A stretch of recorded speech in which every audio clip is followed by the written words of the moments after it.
Hi guys, welcome back to our channel. നമ്മളിപ്പോൾ കണ്ടുകൊണ്ടിരിക്കുന്ന new ഡ്രാമയുടെ next പാർട്ടുമായിട്ടാണ് ഞാൻ നിങ്ങളിലേക്ക് എത്തിയിട്ടുള്ളത്. അപ്പോൾ അധികം വെയിറ്റ് ചെയ്യാണ്ട് നമുക്ക് നേരെ എപ്പിസോഡിലേക്ക് പോകാം. അങ്ങനെ ഇപ്പോൾ കട്ട് ചെയ്താല് ഹീറോനെയും അസിസ്റ്റന്റിനെയും കാണിക്കാണ്. സിയ ഇനി എന്തായാലും ഫൈവ് ഗ്രൂപ്പുമായിട്ട് ഒരു ബിസിനസ്സും റൺ ചെയ്യാനായിട്ട് ഉദ്ദേശിക്കുന്നില്ല. അപ്പോൾ അവൾക്ക് വരുന്ന ഫാബ്രിക്സ് അവൾ ഇനി എവിടെ വെക്കും? നമ്മുടെ കീഴില് വല്ല ഗോഡൌണും ഉണ്ടെങ്കിൽ കുറഞ്ഞ വാടകയ്ക്ക് അവൾക്ക് തന്നെ കൊടുത്തേക്കെന്ന് പറയും. അങ്ങനെ സീൻ കട്ട് ചെയ്താല് സിയയും ഗോഡൌണൊന്നും കിട്ടാണ്ട് സങ്കടപ്പെട്ടിരിക്കും. ആ ടൈമിന് PA വരും. കുറഞ്ഞ വാടകയ്ക്ക് ഒരു വെയർ ഹൗസ് വന്നിട്ടുണ്ട്, നമുക്കത് ഓക്കെ ചെയ്താലോ എന്ന് ഇങ്ങനെ ചോദിക്കും. ഓ, എന്തായാലും ദൈവം രക്ഷിച്ചു, ഞാനും ഇതിനു വേണ്ടിയാ വെയിറ്റ് ചെയ്തിരുന്നത്, എത്രയും പെട്ടെന്ന് അതിനുള്ള പ്രോസസ് ഒക്കെ ചെയ്തോന്ന് പറയും. ഓക്കെ മാഡം, പിന്നെ മാഡത്തിന്റെ അടുത്ത് ഒരു കാര്യം പറയാനായിട്ട് ഞാൻ വിട്ടുപോയി. ഞാനുമായിട്ടുള്ള കോൺട്രാക്ട് തീരാനായിട്ട് 4 ദിവസം മാത്രമേ ഉള്ളൂ. ഇനി എന്ത് ചെയ്യാനാണ് മാഡത്തിന്റെ പ്ലാൻ എന്ന് ഇങ്ങനെ ചോദിക്കും. ഞാൻ എന്ത് ചെയ്യാനാണ്, അൺഎക്സ്പെക്ടഡ് ആയിട്ട് മിസ്റ്റർ കിമ്മുമായിട്ടുള്ള കോൺട്രാക്ട് ക്യാൻസൽ ആയി പോയില്ലേ, അതുകൊണ്ട് തന്നെ എനിക്ക് അവന്റെ കൂടെയുള്ള കോൺട്രാക്ട് ഇനിയും ഒരു 6 മാസത്തേക്ക് എക്സ്റ്റെൻഡ് ചെയ്യാന്നാ വിചാരിക്കുന്നത്. നീ എന്തായാലും ഇതിന്റെ കൂടെ അതിന്റെ ഒരു പ്രോസസ്സും കൂടി ചെയ്തോന്ന് പറയും. ഓക്കെ എന്നും പറഞ്ഞിട്ട് എല്ലാ ഫയൽസും എടുത്തിട്ട് അസിസ്റ്റന്റ് നേരെ പുറത്തേക്ക് വരും. ആ ടൈമിന് സിയാൻ ഓപ്പോസിറ്റ് വന്ന് അസിസ്റ്റന്റിന്റെ മേത്തടിക്കും. അങ്ങനെ അസിസ്റ്റന്റിന്റെ കയ്യിലുള്ള ഫയൽസ് എല്ലാം നിലത്തേക്ക് വീഴും. ആ ടൈമിന് സിയാനും മാരേജ് കോൺട്രാക്ടിന്റെ ആ ഒരു ഫയലും കൂടി കാണും. ഇത് കാണുമ്പോൾ സിയ എല്ലാവരെയും പറ്റിച്ച് അവളുടെ അച്ഛന്റെ സ്വത്ത് കൈക്കലാക്കാൻ വേണ്ടിയിട്ടാണ് യാനിനെ കോൺട്രാക്ട് മാരേജ് ചെയ്തതെന്ന് സിയാന് മനസ്സിലാകും. അങ്ങനെ സീൻ കട്ട് ചെയ്താല് സിയ യാനിന്റെ അടുത്ത് നാളെയോടുകൂടി തന്നെ നമ്മുടെ കോൺട്രാക്ട് അവസാനിക്കുകയാണ്, നെക്സ്റ്റ് നീ എന്തെങ്കിലും പ്ലാൻ വെച്ചിട്ടുണ്ടോ എന്ന് ഇങ്ങനെ ചോദിക്കും. എനിക്ക് വലിയ പ്ലാൻ ഒന്നും ഇല്ലാന്ന് പറയും. എനിക്കും വലിയ പ്ലാൻ ഒന്നും ഇല്ല, എന്തായാലും നമ്മുടെ കോൺട്രാക്ട് തീരുന്നത് കൊണ്ട് നിനക്ക് വേണമെങ്കിൽ ഇവിടെ നിന്ന് പോകാം. മിസ്റ്റർ കിമ്മുമായിട്ടുള്ള പ്ലാനിങ് ഒന്നും നടക്കാത്തത് കൊണ്ട് തന്നെ നിനക്ക് ചെയ്തു തന്ന പ്രോമിസ് എനിക്ക് നിറവേറ്റാനായിട്ടും സാധിച്ചില്ല. പിന്നെ നിനക്ക് താല്പര്യമുണ്ടെങ്കിൽ ഇനിയും കുറച്ചു നാളും കൂടി ഇവിടെ താമസിക്കാം, പിന്നെ ഒരു 6 മാസത്തേക്കും കൂടിയുള്ള കോൺട്രാക്ട് നമുക്ക് ഇടാന്ന് പറയും. അതൊന്നും വേണ്ട, കോൺട്രാക്ട് ഒന്നും വേണ്ടാന്ന് പെട്ടെന്ന് തന്നെ ഞാനും പറയും. അതെന്തുകൊണ്ടാണ് കോൺട്രാക്ട് വേണ്ടാന്ന് പറഞ്ഞെന്ന് ഇങ്ങനെ ചോദിക്കും. ഒരു കോൺട്രാക്ട് ബോയ് ഫ്രണ്ട് ആയിട്ട് അല്ലെങ്കിൽ ഒരു കോൺട്രാക്ട് റിലേഷൻഷിപ്പിൽ ഇരിക്കാനായിട്ട് എനിക്ക് വലിയ താല്പര്യമൊന്നും ഇല്ലെന്ന് പറയും. ആക്ച്വലി നമ്മുടെ ഞാൻ ഇൻഡയറക്റ്റ് ആയിട്ട് കോൺട്രാക്ട് ഒന്നും വേണ്ട, നമുക്ക് റിയൽ ബോയ് ഫ്രണ്ടും ഗേൾ ഫ്രണ്ടും ആകാന്നുള്ള രീതിയിൽ പ്രപ്പോസ് ആണ് ചെയ്തത്. പക്ഷേ സിയക്കാണെങ്കിൽ ഒന്നും മനസ്സിലാവുന്നില്ല. അപ്പോ അവന് എന്റെ കൂടെ നിന്ന് എന്നെ ടോർച്ചർ ചെയ്യണം, അതാണ് കാരണം. എന്തായാലും ഇവന്റെ മുമ്പിൽ ഞാൻ തോറ്റുപോകില്ല എന്നും പറഞ്ഞ് പുള്ളിക്കാരി മനസ്സിലൊന്ന് പ്ലാൻ ചെയ്ത് ഞാൻ അവിടെ നിന്ന് മാറിയതൊക്കെ തന്നെ പുള്ളിക്കാരിയുടെ ഫേവറേറ്റ് വാച്ച് അഴിച്ച് നിലത്തിട്ട് പൊട്ടിക്കും. എന്തായാലും ഈ വാച്ച് വെച്ച് തന്നെ ഞാൻ അവനെ പൂട്ടുമെന്നും പറഞ്ഞ് ഞാൻ നടന്നു വരുമ്പോ നേരെ യാനിന്റെ മേത്തേക്ക് ചെന്നടിക്കും. എന്തോ ഇടിച്ച കൂട്ടത്തില് ആ ഒരു വാച്ച് നിലത്ത് വീണ് പൊട്ടിയ പോലെയൊക്കെ ആക്ട് ചെയ്യും. ഭയങ്കര സങ്കടത്തില് ആ വാച്ച് എടുക്കും. എന്താ നീ കാണിച്ചത്, എന്റെ ഫേവറേറ്റ് വാച്ചാണ്, ഇതെന്റെ ഗ്രാൻഡ് മാ മരിക്കുന്നതിന് മുമ്പ് ഗിഫ്റ്റ് ആയിട്ട് തന്നതാണ്, എന്റെ ഹാർട്ടിനോട് ചേർന്നിരിക്കുന്ന ഒരു വാച്ചാണ്, എന്തായാലും നീ ഇത് പൊട്ടിച്ചു, അതുകൊണ്ട് നിനക്കൊരു പണിഷ്മെന്റ് ഉണ്ട്, 3 വർഷം എന്തായാലും നീ എന്റെ കൂടെ തന്നെ നിൽക്കണോന്ന് പറയും. ഞാനാണെങ്കിലോ ഒന്നും മിണ്ടാണ്ട് സിയയുടെ നേർക്ക് നടക്കും. സിയക്കും പേടിയായിട്ട് ബാക്കിലേക്ക് ഇങ്ങനെ പോകും. അങ്ങനെ തന്നെ ഞാൻ സിയനെ ലോക്ക് ചെയ്യും. എന്താ നിന്റെ വാച്ചൂരി നിലത്തിട്ട് പൊട്ടിച്ചിട്ട് അതെന്റെ തലയിലേക്ക് എടുത്ത് ഇടുവാണോ, എന്താ നിനക്ക് വേണ്ടേന്ന് ഇങ്ങനെ ചോദിക്കും. സിയക്കാണെങ്കിലോ പേടിയായിട്ട് നൈസായിട്ട് മുങ്ങാനായിട്ട് നോക്കും. അപ്പൊ തന്നെ ഞാൻ സ്റ്റോപ്പ് ചെയ്തിട്ട് നിനക്കിപ്പോ എന്താ വേണ്ടത്, 3 വർഷം നിന്റെ കൂടെ നിൽക്കണം, അത്രയല്ലേ ഉള്ളൂ, എന്തായാലും എനിക്ക് പ്രോബ്ലം ഇല്ല, 3 വർഷം ഞാൻ നിന്റെ കൂടെ നിന്നോളാന്ന് പറയും. ഇത് കേൾക്കുമ്പോൾ സിയക്ക് ഒരുപാട് ഹാപ്പി ആകും. എന്നാലും പാതിക്ക് വെച്ച് തന്നെ ഇവൻ എന്നെ ഇട്ടിട്ട് പോകുമോ എന്നുള്ളൊരു പേടി വരും. അങ്ങനെ നേരെ ചെന്ന് ഒരു കോൺട്രാക്ട് പേപ്പറുമായിട്ട് വരും. അങ്ങനെ ഞാനിനെ നോക്കി എങ്ങനെ ഇവന്റെ അടുത്ത് അപ്രോച്ച് ചെയ്യും, എങ്ങനെ ഇവന്റെ കയ്യിൽ നിന്ന് ഇതിൽ സൈൻ വാങ്ങുമെന്നും പറഞ്ഞ് ഇങ്ങനെ ആലോചിക്കും. അങ്ങനെയാണെങ്കിൽ ഇത്തിരി റഗഡ് ഗേളിനെ പോലെ പോയിട്ട് അവന്റെ കയ്യിൽ നിന്ന് സൈൻ വാങ്ങാന്ന് ചിന്തിക്കും. അയ്യോ, അത് ഇത്തിരി ഓവറായി പോകും, ഇച്ചിരി റൂഡായ പോലെ ഉണ്ടാവില്ലേ, ചിലപ്പോ അവൻ എന്നെ കണ്ട് പേടിച്ച് ഓടാനും ചാൻസ് ഉണ്ട്, ഇനി എന്ത് ചെയ്യുമെന്നും പറഞ്ഞ് അങ്ങനെയാണെങ്കിൽ അടുത്തത് റൊമാൻറ്റിക് ആയിട്ട് ട്രൈ ചെയ്യാന്നും പറഞ്ഞ് പുള്ളിക്കാരി റൊമാൻറ്റിക് ആയിട്ട് ട്രൈ ചെയ്യുന്ന പോലെയൊക്കെ ചിന്തിക്കും. ഒന്ന് കറങ്ങിയൊക്കെ ചെന്ന് ഹീറോനെ ഒന്ന് സെഡ്യൂസ് ചെയ്ത് സൈൻ വാങ്ങാനായിട്ടൊക്കെ നോക്കും. പക്ഷെ അത് ആലോചിച്ച് കഴിയുമ്പോൾ സിയക്ക് വോമിറ്റിംഗ് ആണ് വരുന്നത്. എന്താണിത്, എന്തൊക്കെയാണ് ചിന്തിക്കുന്നത്, ഇങ്ങനെയൊന്നും വേണ്ട, ഇതിനേലും നല്ലത് നോർമലായിട്ട് ട്രൈ ചെയ്യുന്നതാണെന്നും പറഞ്ഞിട്ട് യാനിന്റെ അടുത്തേക്ക് പോവാനായിട്ട് നിൽക്കും. ആ ടൈമിനാണ് സിയക്ക് കോള് ചെയ്യുന്നത്. നിന്നെ കുറിച്ചൊരു സീക്രട്ട് എനിക്കറിയാം, എത്രയും പെട്ടെന്ന് നീ എന്നെ വന്ന് കാണാനായിട്ട് പറയും.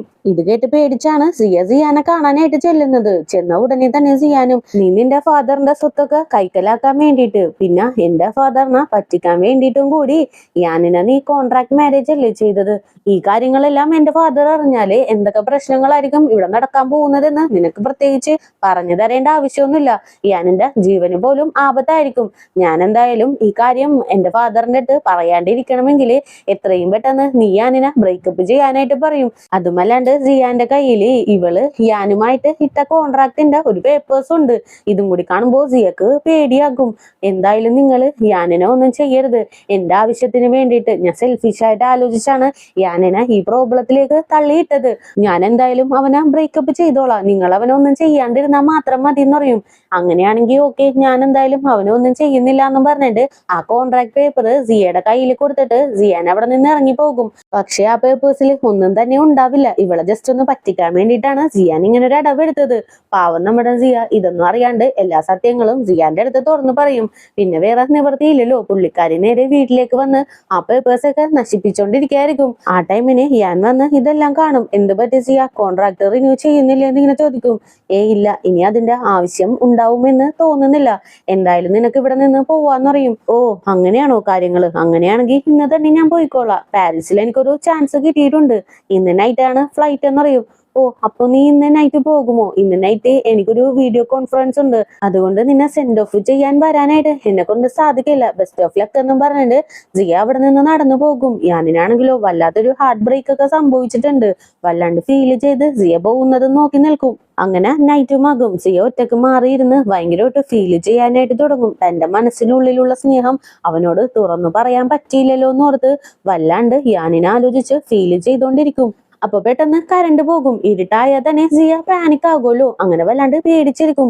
ആ ടൈമിനാണ് കയ്യിൽ നിന്നൊരു വെളിച്ചം വരുന്നതായിട്ട് സിയ ശ്രദ്ധിക്കുന്നത്. നോക്കുമ്പോ ഞാൻ ഒരു തവണ ഗിഫ്റ്റ് ചെയ്ത വാച്ചാണ്. ഓൾറെഡി ഞാൻ ഇവളുടെ അടുത്ത് പറഞ്ഞിട്ടുണ്ടല്ലോ ഒരിക്കലും തന്നെ ഇരുട്ടത്ത് ഒറ്റക്കാക്കി പോവില്ല എന്ന്. ഞാനിപ്പോ അവളുടെ കൂടെ ഇല്ലെങ്കിൽ പോലും അവളെ പ്രൊട്ടക്ട് ചെയ്യാനായിട്ടുള്ള എല്ലാ കാര്യങ്ങളും ഞാൻ ചെയ്തു വെച്ചിട്ടുണ്ട്.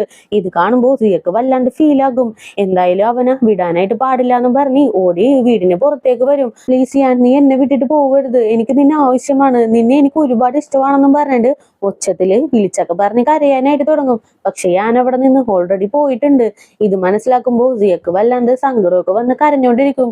ആ ടൈമിനാണ് പോയ ഞാൻ തിരിച്ചു വരുന്നത്. സോറി, ഞാൻ ഈ വീടിന്റെ കീയാണ് എടുത്തുകൊണ്ട് പോയതെന്നും പറഞ്ഞിട്ട് സിയയുടെ കയ്യിലേക്ക് ആ കീ കൊടുത്തിട്ട് ഞാൻ പോവാണെന്നും പറഞ്ഞ് നടക്കും. അപ്പൊ തന്നെ സിയ ഓടി വന്ന് ബാക്കിൽ കൂടി ഞാനിനെ ഹഗ് ചെയ്യും. പ്ലീസ് ഞാൻ, നീ എന്നെ വിട്ടിട്ട് പോവരുത്, എനിക്ക് നിന്നെ മിസ് ചെയ്യാനായിട്ട് താല്പര്യമില്ല, നീ എന്റെ കൂടെ തന്നെ വേണം, ഞാൻ നിന്നെ ഒരുപാട് സ്നേഹിക്കുന്നുണ്ടെന്ന് പറയും. പക്ഷെ ഞാനാണെങ്കിലോ ഞാൻ നിന്റെ അടുത്ത് നിന്നും ഇങ്ങനെയൊന്നും അക്സെപ്റ്റ് ചെയ്തില്ല എന്ന് ഇങ്ങനെ പറയും. ഇത് കേൾക്കുമ്പോ ജിയക്ക് വല്ലാണ്ട് ഫീൽ ആകും. അപ്പോ എനിക്ക് മാത്രമേ അവന്റെ മേത്ത് ഫീലിങ്സ് ഉള്ളൂ, അവൻ എന്റെ മേത്ത് ഫീലിങ്സ് ഇല്ല, ഞാൻ തെറ്റിദ്ധരിച്ചതായിരിക്കും എന്നും പറഞ്ഞിട്ട് ജിയ ഭയങ്കര ഫീൽ ചെയ്ത് നടക്കും. അപ്പൊ തന്നെ ഞാനും ഭയങ്കര ഇമോഷണൽ ആയിട്ട് തിരിയും. എപ്പോഴും ബോയ്സ് ആണ് പെൺകുട്ടികളെ പ്രപ്പോസ് ചെയ്യുന്നത്, പക്ഷെ ഇവിടെ നേരെ ഓപ്പോസിറ്റ് ആയി വന്നു. അത് ഞാൻ നിന്റെ അടുത്ത് നിന്നും അക്സെപ്റ്റ് ചെയ്തില്ല എന്നാണ് ഞാൻ പറഞ്ഞത്. എനിക്ക് നിന്നെ ഒരുപാട് ഇഷ്ടമാണ്, എന്റെ കൂടെ ലൈഫ് ലോങ് നീ ഉണ്ടാകുമോ എന്നും ചോദിച്ച് ഞാൻ അപ്പൊ തന്നെ സിയനെ പ്രപ്പോസ് ചെയ്യും. എനിക്കും ഇതാണ് വേണ്ടതെന്നും പറഞ്ഞിട്ട് യാനിന്റെ പ്രപ്പോസല് സിയ അക്സെപ്റ്റ് ചെയ്യും. അങ്ങനെ രണ്ടുപേരും കൂടി ഹഗ് ചെയ്ത് നിൽക്കും. ആക്ച്വലി നമ്മുടെ യാൻ ഇവിടെ നിന്ന് പോകുന്നതിന് മുമ്പായിട്ട് സിയനെ തിരിച്ച് വീണ്ടും മീറ്റ് ചെയ്യണോന്ന് മുൻകൂട്ടി പ്ലാൻ ചെയ്ത് തന്നെയാണ് സിയയുടെ വീടിന്റെ കീ എടുത്തുകൊണ്ട് പോയത് പോലും. എന്തായാലും യാനിന്റെ പ്ലാൻ സക്സസ് ആയി. തിരിച്ചു വന്നത് കൊണ്ട് രണ്ടുപേരും ഒന്നായിട്ടുണ്ടല്ലോ. അങ്ങനെ നെക്സ്റ്റ് ഡേ സിയ നേരെ ഓഫീസിലേക്ക് വരും. ആ ടൈമിനാണ് പുള്ളിക്കാരിയുടെ സെക്രട്ടറിയും മിസ്റ്റർ കിം ജയിലിൽ നിന്ന് രക്ഷപ്പെട്ട് അയാളുടെ ഷെയർസ് എല്ലാം വിറ്റ് ഫോറിനിൽ പോയി സെറ്റിൽ ആവാനായിട്ട് പ്ലാൻ ചെയ്യുവാണെന്ന് ന്യൂസിലെല്ലാം പറയുന്നുണ്ടായിരുന്നു എന്നറിയും. എന്തായാലും ലാസ്റ്റ് മിനിറ്റിൽ അയാള് ആ ഒരു പ്രപ്പോസലിൽ സൈൻ ചെയ്തില്ല. അതുകൊണ്ട് തന്നെ നമ്മൾ രക്ഷപ്പെട്ടു എന്നും പറഞ്ഞിട്ട് സിയ ഭയങ്കര ആശ്വസിച്ച് നിൽക്കും. അതേ ടൈം സിയാനാണെങ്കിലോ മിസ്റ്റർ കിമ്മിന്റെ കൂടെ പാർട്ട്ണർഷിപ്പ് വെച്ചിരുന്ന എല്ലാവരെയും വിളിച്ചു വരുത്തും. എന്തായാലും നിങ്ങളുടെ കയ്യിൽ ബാക്കിയുള്ള കാശ് എന്റെ കമ്പനിയിൽ ഇൻവെസ്റ്റ് ചെയ്യുവാണെങ്കിൽ മിസ്റ്റർ കിം നിങ്ങൾക്ക് തരുന്ന പ്രൊഡക്റ്റിനേലും ബെസ്റ്റ് ക്വാളിറ്റി പ്രൊഡക്റ്റ് ഞാൻ നിങ്ങൾക്ക് വേണ്ടിയിട്ട് ക്രിയേറ്റ് ചെയ്ത് തരാന്ന് പറയും. എന്തായാലും അവർക്കും വേറെ നിവർത്തിയില്ലല്ലോ. അതുകൊണ്ട് തന്നെ ഹീറോന്റെ പ്രപ്പോസലിന് അവരെല്ലാവരും ഓക്കെ അടിക്കും. ഇപ്പോ ഹീറോന്റെയും ഹീറോയിന്റെയും ബിസിനസ് ഒക്കെ സ്മൂത്ത് ആയിട്ട് പോകുന്നുണ്ട്. ഓൾറെഡി രണ്ടുപേരും നല്ല രീതിക്ക് ലവ് ചെയ്യുന്നുണ്ട്. ഇപ്പോ ഒരു പ്രോബ്ലം ഇല്ലാണ്ട് സ്മൂത്ത് ആയി പോകുന്നത് കൊണ്ട് തന്നെ രണ്ടുപേരും ഉരുകി ലവ് ചെയ്യാനായിട്ട് തുടങ്ങും. ഇപ്പൊ തന്നെ രണ്ടുപേരും കൈയൊക്കെ കോർത്ത് പിടിച്ച് നടന്നു വന്നോണ്ടിരിക്കായിരിക്കും. ആ ടൈമിനാണ് സിയാന്റെ കോള് സിയക്ക് വരുന്നത്. നീ എനിക്കൊരു പ്രോമിസ് ചെയ്തു തന്നു, പക്ഷെ അത് പാലിക്കാനായിട്ട് നിനക്ക് സാധിച്ചില്ല. അതുകൊണ്ട് തന്നെ ഞാൻ എന്റെ ഫാദറിന്റെ അടുത്ത് നീയും ഞാനും കോൺട്രാക്ട് മാരേജ് ആണ് ചെയ്തതെന്നുള്ള വിവരം പറയാനായിട്ട് പോവാണെന്ന് പറയും. അങ്ങനെ ഇത് കേട്ട് പേടിച്ച് സിയ യാനിന്റെ അടുത്ത് എല്ലാ കാര്യങ്ങളും തുറന്നു പറയും. ഇത് കേട്ട് ഞാനും നീ ഇനി എന്താ ചെയ്യാൻ പോകുന്നതെന്ന് ഇങ്ങനെ ചോദിക്കും. നീ എന്തായാലും പേടിക്കണ്ട, എനിക്ക് നീയും ഇമ്പോർട്ടന്റ് ആണ്, എന്റെ ഫാദറിന്റെ കമ്പനിയും ഇമ്പോർട്ടന്റ് ആണ്. കമ്പനിക്ക് വേണ്ടി നിന്നെയും നിനക്ക് വേണ്ടി കമ്പനിയും ഞാൻ കളയാനായിട്ട് ഉദ്ദേശിക്കുന്നില്ല. എന്തായാലും പറ്റുന്ന പോലെ ഫൈറ്റ് ചെയ്ത് നോക്കാന്നറിയും. അപ്പൊ തന്നെ ഞാനും ആരംഭത്തിൽ നമ്മൾ ഫേക്ക് ആയിട്ടുള്ള ഒരു റിലേഷൻഷിപ്പ് ആണ് ലീഡ് ചെയ്തു പോയത്. പക്ഷെ പോകെ പോകെ നമ്മളുടെ രണ്ടുപേരുടെ ഉള്ളില് റിയൽ ആയിട്ടുള്ള ഒരു സ്നേഹം വന്നു കഴിഞ്ഞു. അതുകൊണ്ട് തന്നെ ഇനിയും വെയിറ്റ് ചെയ്യേണ്ട ആവശ്യമുണ്ടോ, നമുക്ക് മാരേജ് ചെയ്താലോ എന്ന് ഇങ്ങനെ ചോദിക്കും. ഇത് കേൾക്കുമ്പോ ജിയക്ക് ആദ്യം ഒന്ന് ഷോക്കിംഗ് ആവുമെങ്കിലും പിന്നീട് ഒന്ന് ആലോചിച്ചിട്ട് ഓക്കെ നമുക്ക് മാരേജ് ചെയ്യാന്നറിയും. പിന്നെ എന്താണ് പ്രോബ്ലം, രണ്ടുപേരുടെയും മാരേജ് ഇവിടെ നടക്കാനായിട്ട് പോവാണ്. പക്ഷെ ഇതിനിടയിൽ ഒരുപാട് പ്രോബ്ലംസും വരുന്നുണ്ട്. എന്തെല്ലാമായിരിക്കും ആ പ്രോബ്ലംസ്, എന്തായാലും വരുന്ന എപ്പിസോഡിലൂടെ നമുക്കത് മനസ്സിലാക്കാം. അപ്പോ പുതിയ കൂട്ടുകാരെങ്കിലും നമ്മുടെ ഈ ചാനൽ വിസിറ്റ് ചെയ്തിട്ടുണ്ടെങ്കിൽ സബ്സ്ക്രൈബ് ചെയ്ത് കൂടെയുള്ള ബെല്ലൈക്കണും കൂടി എനേബിൾ ചെയ്ത് വെച്ചേക്കുക. കൂടെ തന്നെ വീഡിയോക്ക് ഒരു ലൈക്കും വീഡിയോനെ കുറിച്ചുള്ള അഭിപ്രായങ്ങൾ കമന്റിലൂടെയും അറിയിച്ച് ഞങ്ങൾ സപ്പോർട്ട് ചെയ്യുക. അപ്പോൾ നെക്സ്റ്റ് പാർട്ടുമായിട്ട് വരുന്നവരേക്കും tata bye bye, see U.